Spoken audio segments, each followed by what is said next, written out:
سلیم کو اگر مزدوری مل جاتی تو وہ کھانے کے لیے کچھ لے آتا، ورنہ بچوں کو بھوکا سونا پڑتا۔ جب بچے تایا کے گھر گوشت پکتا دیکھتے تو ضد کرنے لگتے کہ ہمیں بھی گوشت لا کر دیں۔ ایک دن غربت سے مجبور ہو کر سلیم نے اپنی پرانی سائیکل فروخت کر دی اور بچوں کے لیے گوشت لے کر آیا اور چپکے سے لا کر بیوی کو دے کر بولا کہ یہ پکا کر بچوں کو سرپرائز دو۔ سائمہ گوشت پکانے لگی تو ہانڈی میں نمک کا ڈبہ گر گیا اور سارا سالن خراب ہو گیا۔ سائمہ نے ڈرتے ہوئے دسترخوان پر کھانا لگایا تو بچے گوشت دیکھ کر خوشی سے پاگل ہو گئے، لیکن جب شوہر نے لقمہ لگایا تو گرمی اور دھوپ میں سلیم سائیکل پر اپنا بیلچہ رکھے اس انتظار میں گھومتا پھر رہا تھا کہ شاید اسے دھیاڑی پر کوئی کام کروا لے، لیکن اسے آج بھی مایوسی ہوئی تھی۔ لیکن آج سلیم نے سوچ لیا تھا کہ گھر خالی ہاتھ نہیں جائے گا، اس لیے گلیوں میں مارا مارا پھر رہا تھا۔ گرمی اور پسینے سے وہ بے حال ہو چکا تھا، لیکن جیسے ہی بھوکے اور بلبلاتے بچوں کے چہرے آنکھوں کے سامنے آتے تو اپنی تکلیف بھول کر پھر سے وہ اسی تکودد میں لگ جاتا کہ شاید اسے کوئی کام مل جائے۔ پچھلے 6 گھنٹوں سے وہ سائیکل پر مختلف گلیوں اور سڑکوں پر آوازیں لگا رہا تھا کہ اگر کسی کی کوئی دیوار ٹوٹ گئی ہے تو مجھ سے لگوا لے، کسی کو کوئی گھر کی مرمت کروانی ہے تو وہ مجھ سے کروا لے۔ بار بار یہ صدائیں لگا لگا کر حلق تک خشک ہو گیا تھا۔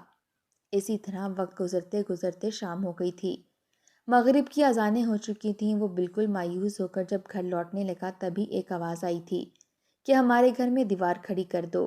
یہ سن کر سلیم یکدم ہی چپ سا ہوا تھا، پھر ایک ٹھنڈی گہری سانس بھری اور اپنا بیلچہ لیا اور اس گھر میں چلا گیا۔ مزدوری طے کرنے کے بعد اس نے اس گھر کے بیچوں بیچ دیوار کھڑی کرنی شروع کر دی۔ ساتھ ساتھ وہ دیوار کھڑی کر رہا تھا اور ساتھ ساتھ اس کے آنسو ٹپک رہے تھے۔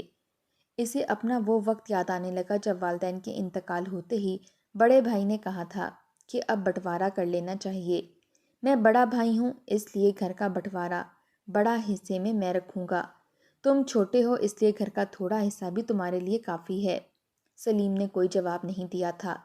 اس کے لیے اس کا بڑا بھائی باپ کی جگہ تھا، ہمیشہ اس کی عزت کرتا آیا تھا۔ اس لیے کہا کہ بھائی صاحب، جیسے آپ کی مرضی، جو آپ کو بہتر لگے آپ وہ کر لیں۔ پھر تو ایسا ہی ہوتا چلا گیا۔ سلیم کی بیوی چیختی چلاتی رہ گئی کہ کیوں اپنا حق اپنے بڑے بھائی کو دے رہے ہو؟ وہ تو اچھا خاصا کماتا ہے، کھاتا پیتا ہے، پھر تمہارے ساتھ زیادتی کیوں کر رہا ہے؟ لیکن سلیم کی زبان سے ایک لفظ نہ نکلا۔ کہنے لگا وہ بڑے بھائی ہیں، میں ان کے سامنے نہیں بول سکتا۔ بڑے بھائی نے صرف ایک کمرہ چھوٹا سا صحن کا حصہ ہی سلیم کو دیا تھا اور دیوار بنوا دی۔ اسی طرح بڑے بھائی نے زمینوں کے حصے میں بھی یہی سب کچھ سلیم کے ساتھ کیا تھا۔ کہنے لگا تمہیں کون سی کھیتی باڑی آتی ہے؟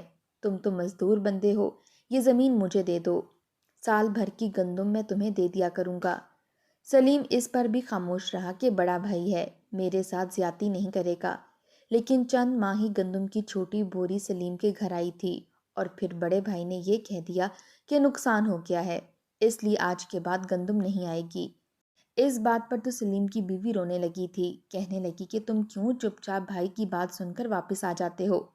اپنا حق کیوں نہیں مانگتے اپنے بھائی سے؟ لیکن وہ خاموش ہو جاتا، بیوی کو ہی کہنے لگتا کہ نیک بختے، روزی روٹی کا مالک تو اوپر 7 آسمانوں پر ہے، وہی ہماری پکار سنے گا۔ مجھے عادت ہی نہیں ہے بڑے بھائی سے بدتمیزی کرنے کی اور لڑنے جھگڑنے کی۔ لیکن آج کل تو سلیم کی حالت بہت ابتر ہو چکی تھی، کیونکہ اسے پورا دن مزدوری نہیں ملتی تھی۔ 2 چھوٹے چھوٹے بچے تھے، ایک 3 سال کا، ایک 4 سال کا۔ دونوں ہی سلیم کے انتظار میں باہر دروازے پر کھڑے ہوتے تھے کہ کب ہمارا باپ آٹا لے کر آئے گا، اماں اسے گوندے گی تو ہم روٹی کھائیں گے۔ خشک ہونٹوں کے ساتھ وہ بےتاب نظروں سے اپنے باپ کو ہی تک رہے تھے۔ سلیم نے اپنے آنسو پونچھے اور جلدی سے اس دیوار کو کھڑا کیا، اپنی اجرت لی اور سب سے پہلے میاں جی کی دکان پر آٹا لینے پہنچ گیا۔ وہ بھی خاصے برہم دکھائی دے رہے تھے، کہنے لگے پہلے میرا ادھار تو اتار دو۔ سلیم میاں، جب سے میں نے ادھار نہ دینے کا کہا ہے تم بس تھوڑے سے پیسے لاتے ہو، مسکین سی شکل بنا کر مجھے کہتے ہو کہ آج مجھے آٹا دے دیں، ادھار اگلی بار اتاروں گا۔ 1 مہینے سے میں یہی جملے سن رہا ہوں۔ سلیم، اب مجھے ایک ہی دفعہ بتا دو کہ تم مجھے میرے پیسے واپس کب لوٹاؤ گے؟ اس بار تو سلیم کی آنکھوں سے آنسو ٹپکنے لگے تھے۔ کہنے لگا میاں جی، بس حالات کچھ ایسے ہیں کہ سمجھ نہیں پا رہا کہ کیا کروں اور کیا نہ کروں۔ بامشکل ہی کام ملتا ہے اور اتنا ہی ملتا ہے کہ بچوں کو صرف روٹی ہی کھلا پاتا ہوں۔ اگر آپ کا ادھار اتار دیا تو میرے بچے بھوکے رہ جائیں گے، باقی آپ کی مرضی ہے۔ اس نے جیب سے سارے پیسے نکال کر میاں جی کی دکان پر رکھ دیے۔ میاں جی کو بھی شاید اس وقت اس پر ترس آ گیا تھا۔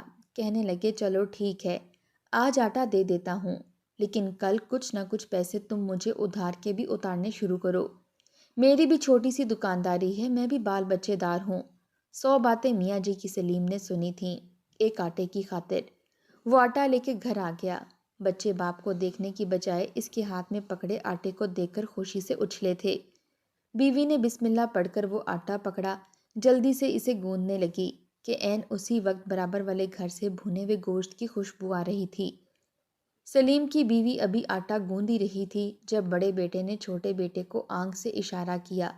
دونوں ہی اٹھ کر کھڑے ہو گئے اور زمین پر رکھی لال اینٹوں پر چڑھ کر منڈیر پر کھڑے ہو کر دوسری جانب جھانکنے لگے، جہاں پر تایا جی اور ان کے بیوی بچے کھانا کھانے کے بعد بچا ہوا کھانا اپنے کتے کے سامنے ڈال رہے تھے، اور کتا بھی شاید پیٹ بھر چکا تھا اس لیے منہ نہیں لگا رہا تھا، لیکن تایا جی زبردستی کہہ رہے تھے کہ ابے او شیرو کھا لے، تیرے لیے تو میں خاص گوشت منگواتا ہوں اور تو ہے کہ نخرے دکھا رہا ہے۔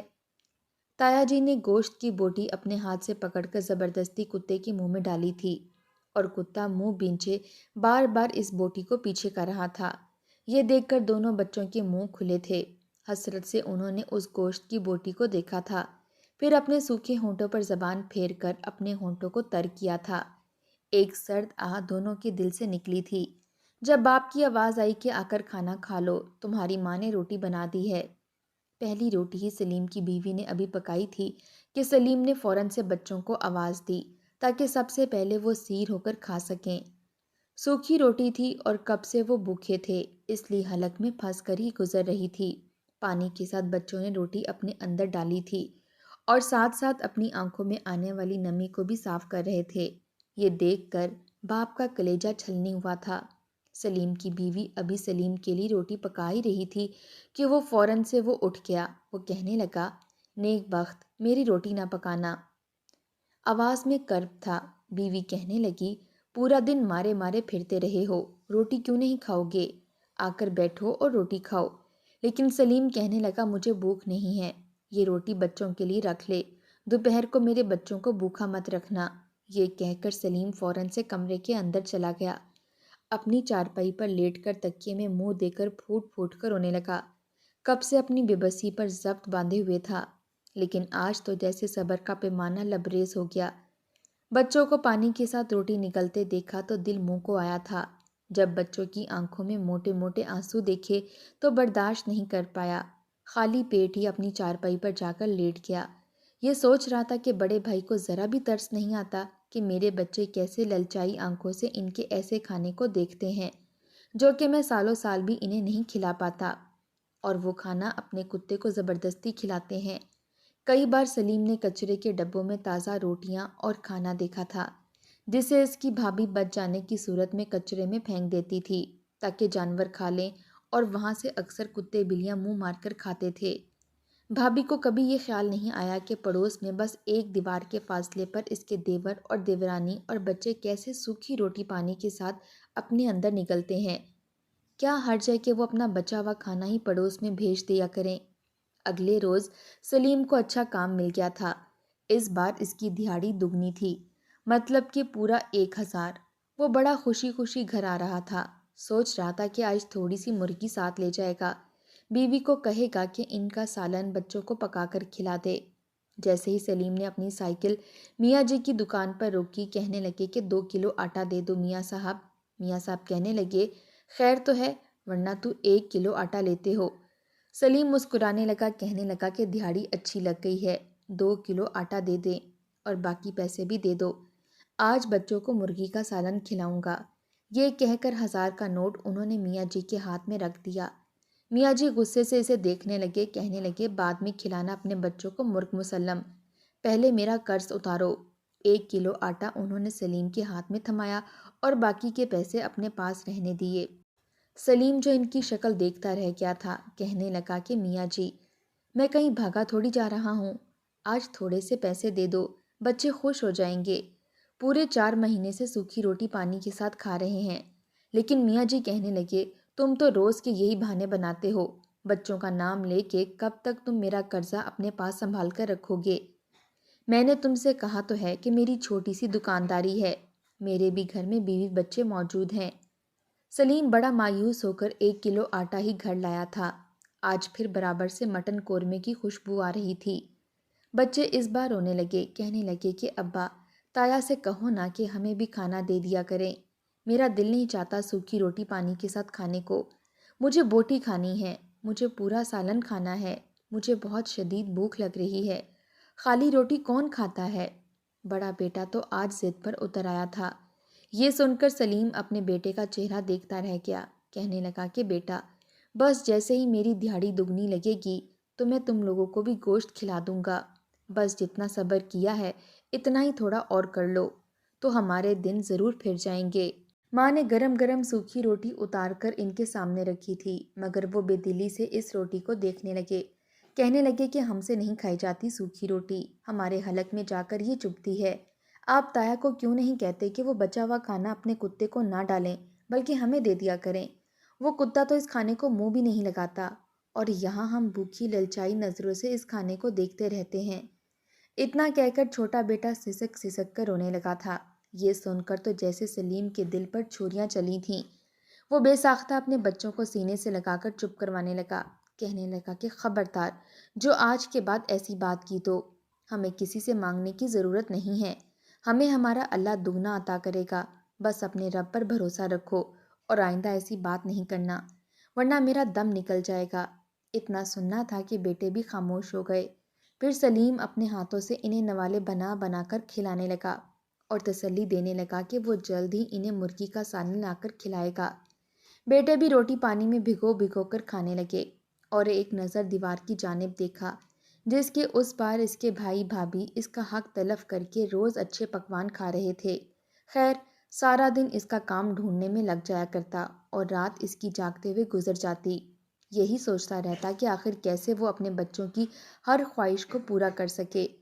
کیسا مجبور باپ تھا جو اپنے بچوں کو پیٹ بھر کر کھانے کے لیے بھی نہیں دے سکتا تھا۔ وہ لوگ تو سوکھی روٹی بامشکل کھا سکتے تھے۔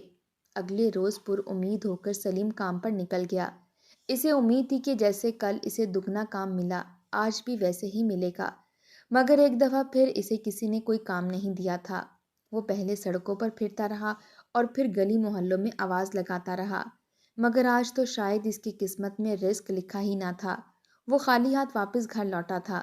جب سلیم کو خالی ہاتھ دیکھا تو اس کی بیوی سمجھ چکی تھی کہ آج پھر دہاڑی نہیں لگی، جبکہ بچے ابا کے خالی ہاتھ دیکھ کر خاموشی سے گھر کے کونے میں بیٹھ چکے تھے۔ گھر میں صرف اتنا ہی آٹا تھا جو ایک عدد ہی روٹی بن سکتی۔ سلیم نے بیوی کو کہا کہ تم وہ روٹی بنا کر بچوں کو کھلا دو، میں اور تم پانی پی کر گزارا کر لیں گے۔ سلیم کی بیوی نے ایسا ہی کیا تھا، مگر جب تک وہ روٹی بناتی گرمی کی وجہ سے آٹا خمیر ہو چکا تھا۔ روٹی سے انتہائی عجیب بدبو سی آنے لگی تھی۔ اس کے باوجود سلیم کی بیوی نے وہ آٹا بنا کر بچوں کے سامنے رکھا۔ بے دلی سے ہی صحیح، مگر بچوں نے 2-3 نوالے لیے تھے۔ اس کے بعد کھانا ان کے لیے محال تھا۔ بھوک شدت سے لگی تھی کہ انہیں اپنے پیٹ میں درد محسوس ہونے لگا تھا کہ تبھی گرما گرم اشتہا انگیز بریانی کی خوشبو انہیں محسوس ہوئی تھی۔ آج پڑوس میں بریانی بن رہی تھی اور یہ خوشبو ایسی تھی کہ بچوں کے منہ سے رالیں ٹپکنے لگیں۔ دونوں بچوں نے ایک دوسرے کی طرف اشارہ کیا اور پھر گھر سے باہر نکل گئے۔ سلیم سمجھا تھا کہ شاید یوں ہی گلی میں کھیلنے گئے ہوں گے، مگر کچھ دیر بعد جو سنائی دیا وہ سن کر تو اس کے پیروں کے نیچے سے زمین نکل چکی تھی۔ وہ فوراً بھاگ کر گھر سے باہر گیا اور جو منظر دیکھا وہ دنگ رہ چکا تھا۔ اس کے دونوں بچے گلی میں گرے ہوئے تھے، رو رہے تھے، جبکہ اس کی بھابھی بچوں کو کھری کھری سنا رہی تھی۔ کہنے لگی، آئندہ کے بعد میری دہلیز پر قدم رکھا تو پھر دیکھنا، بھوکے ننگے منہ اٹھا کر کہیں سے بھی آ جاتے ہیں۔ اگر بھوکے ہو تو جا کر اپنے باپ سے کہو نا، میرے گھر میں آ کر بھیک مانگنے کی کیا ضرورت ہے؟ اس سے زائد سلیم سن نہ سکا۔ وہ آگے بڑھا اور اپنے بچوں کو اٹھا کر گھر لے جانے لگا اور بھابھی سے معافی مانگنے لگا، مگر بھابھی نے تو سلیم کا بھی لحاظ نہ کیا تھا۔ بچے روتے بلکتے باپ کے ساتھ گھر آئے تھے، کہنے لگے کہ ہم تو تایا کے گھر بریانی مانگنے گئے تھے کہ ہو سکتا ہے کہ وہ ہمیں کھانے کے لیے دے دیں، مگر ان لوگوں نے ہمیں ذلیل کر کے گھر سے باہر نکال دیا۔ بچے سسک کر یہ بات اپنے ماں باپ کو بتا رہے تھے۔ مگر سلیم انہیں ڈانٹنے لگا، کہنے لگا کہ کس سے اجازت لے کر تم لوگ وہاں گئے تھے؟ آئندہ اگر تم لوگوں نے ایسی غلطی کی تو پھر دیکھنا۔ اسے اندر ہی اندر دکھ بھی ہو رہا تھا، بہت برا بھی لگ رہا تھا کہ اس کے بھائی اور بھابھی نے اس کے بچوں کے ساتھ یہ سلوک کیا۔ کیا تھا جو ایک پلیٹ بریانی کی دونوں کو دے دیتے؟ اتنی نیکی تو بندہ غیروں کے ساتھ بھی کر لیتا ہے، یہ تو پھر ان کے خونی رشتے تھے۔ مگر اتنی سوچ بھلا وہ لوگ کہاں رکھتے تھے؟ مجبوراً بھوک ختم کرنے کے لیے وہی خراب آٹے کی روٹی ان کو کھانی پڑی۔ کچھ دیر بعد بچی ہوئی بریانی شاپر میں ڈال کر انہوں نے باہر کچرے میں پھینکی تھی۔ یہ منظر وہ دونوں بچے دیکھ رہے تھے، شاید اسی کا انتظار تھا، کیونکہ جانتے تھے کہ تائی بچا ہوا کھانا گھر میں نہیں رکھتی، مگر کچھ بچ بھی جائے تو اٹھا کر کچرے میں پھینک دیتی ہیں کہ کتے اور بلیاں کھا جائیں گے۔ آج بھی جب بریانی کچرے کے ڈبے میں گئی تو دونوں بچے بھاگ کر گھر سے باہر نکل گئے اور خاموشی سے وہ شاپر گھر لے آئے۔ ماں باپ تو کمرے میں موجود تھے۔ دونوں بھائیوں نے ماں باپ سے چھپ کر کچرے سے اٹھائی بریانی کو کھولا اور اسے کھانے لگے۔ وہ کھا بھی رہے تھے اور رو بھی رہے تھے، مگر بھوک کی وہ منزل ان سب پر آ چکی تھی کہ انہیں کچرے سے اٹھا کر کھانا کھانے پر بھی شرمندگی محسوس نہیں ہو رہی تھی۔ اگلے روز سلیم جب مزدوری کے لیے گیا تو اسے صبح ہی صبح ایک چھوٹا سا کام مل چکا تھا۔ مزدوری انتہائی کم تھی۔ اس نے اسے بڑھانے پر اصرار کیا تو وہ شخص اسے کہنے لگا کہ میں کسی اور سے کام کروا دیتا ہوں، مرتا کیا نہ کرتا۔ اس نے کم پیسوں میں ہی سارا دن ان کا کام کیا تھا، پھر جو پیسے ملے ان سے آٹا لے کر گھر چلایا۔ بچے حسرت سے باپ کو دیکھ رہے تھے، کہنے لگے کہ ابا تم ہمیں گوشت کب کھلاؤ گے؟ اب تو ہم گوشت کا ذائقہ بھی بھول چکے ہیں، ہم نے تو کبھی دال اور سبزی بھی نہیں بنائی، روز روز سوکھی روٹی کھا کھا کر اب تو کھانے کا دل ہی نہیں کرتا، آپ ہمیں گوشت کیوں نہیں لا کر دیتے؟ یہ سن کر سلیم کہنے لگا کہ تم لوگ دعا کرو، جیسے ہی مجھے زیادہ کام ملے گا میں تم لوگوں کے لیے گوشت ضرور لے کر آؤں گا۔ وہ ساری رات سلیم اپنے بستر پر لیٹا اپنے رب سے گزارش کرتا رہا کہ وہ کیسا باپ ہے، یا پھر آپ مجھے اولاد عطا ہی نہ کرتے، جب کی ہے تو مجھے اتنی سکت دیں کہ میں ان کی خواہشات کو پورا کر سکوں۔ بچے تو پل پل ایک ایک چیز کے لیے ترس رہے ہیں اور میں کھانے میں گوشت بھی نہیں لا کر دے سکتا۔ اگلے روز جب سلیم مزدوری ڈھونڈنے کے لیے گیا تو اسے 2 کام مل چکے تھے۔ اس نے خوشی خوشی وہ کام کیا اور خدا کا شکر ادا کیا، پھر جو پیسے ملے لے کر آج سب سے پہلے گوشت کی دکان پر آیا تھا۔ اس کی آنکھوں میں آنسو تھے، ہاتھ کپ کپا رہے تھے، نہ جانے دنیا کی کتنی بڑی نعمت آج وہ اپنی اولاد کے لیے لے کر جا رہا تھا۔ اس نے قصاب سے گوشت دینے کو کہا اور پھر حسرت سے گوشت کو دیکھا۔ اس نے یوں پکڑا جیسے وہ کتنی ہی قیمتی چیز نہ ہو۔ پھر وہ دکان پر آیا اور میاں جی سے آٹے کے ساتھ ساتھ تھوڑی بہت استعمال شدہ گھی بھی شاپر میں ڈلوا لی۔ سوچنے لگا کہ آج بچوں کو گوشت کے ساتھ پراٹھے بھی کھلوا دوں گا تو بچے خوش ہو جائیں گے، ان کی تو آج عید ہوگی عید۔ یہ سوچتے ہوئے خوشی خوشی گھر چلایا۔ بچے اس وقت سو رہے تھے کیونکہ آج وہ وقت سے پہلے آ چکا تھا۔ وہ خاموشی سے کچن میں گیا اور بیوی سے کہنے لگا کہ خاموشی سے آج بچوں کے لیے پراٹھے اور مرغی کا سالن بنا دو، رات کو بچوں کو سرپرائز دیں گے۔ بیوی بھی خوش ہو چکی تھی۔ اس نے جب گوشت بھونا تو بچے خوشبو سے اٹھ بیٹھے، کمرے میں موجود تھے، کہنے لگے کہ لگتا ہے آج پھر تائی گوشت بنا رہی ہیں، دیکھو تو کتنی اچھی خوشبو آ رہی ہے۔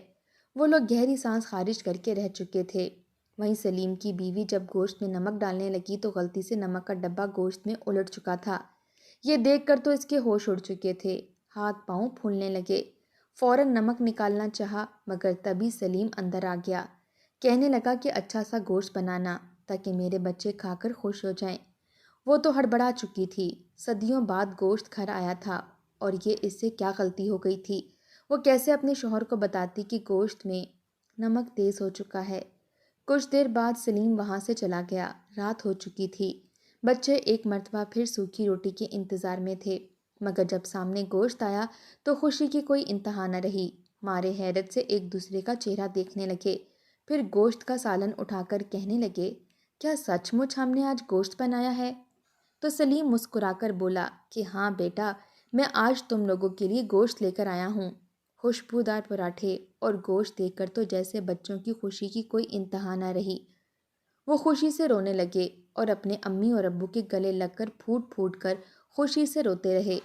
جیسے ہی سلیم نے پہلا نوالا منہ میں ڈالا تو ایک پل کو وہ گہری نظروں سے اپنی بیوی کو دیکھنے لگا تھا، وہیں دوسری نظر بچوں پر ڈالی جو بڑے بڑے نوالے توڑ کر منہ میں ڈال رہے تھے۔ ان سے تو ٹھیک سے چبائی بھی نہیں جا رہی تھی، مگر سلیم کی بیوی ابھی تک سر جھکائے پریشان سی بیٹھی تھی۔ سلیم کہنے لگا کہ تم ایسے کیوں بیٹھی ہو، تم بھی تو کھاؤ۔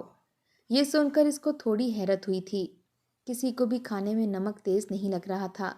اس نے جب کپ کپاتے ہوئے پہلا نوالا منہ میں ڈالا تو خدا کا شکر ادا کیا تھا، کیونکہ کھانے میں نمک برابر ہو چکا تھا۔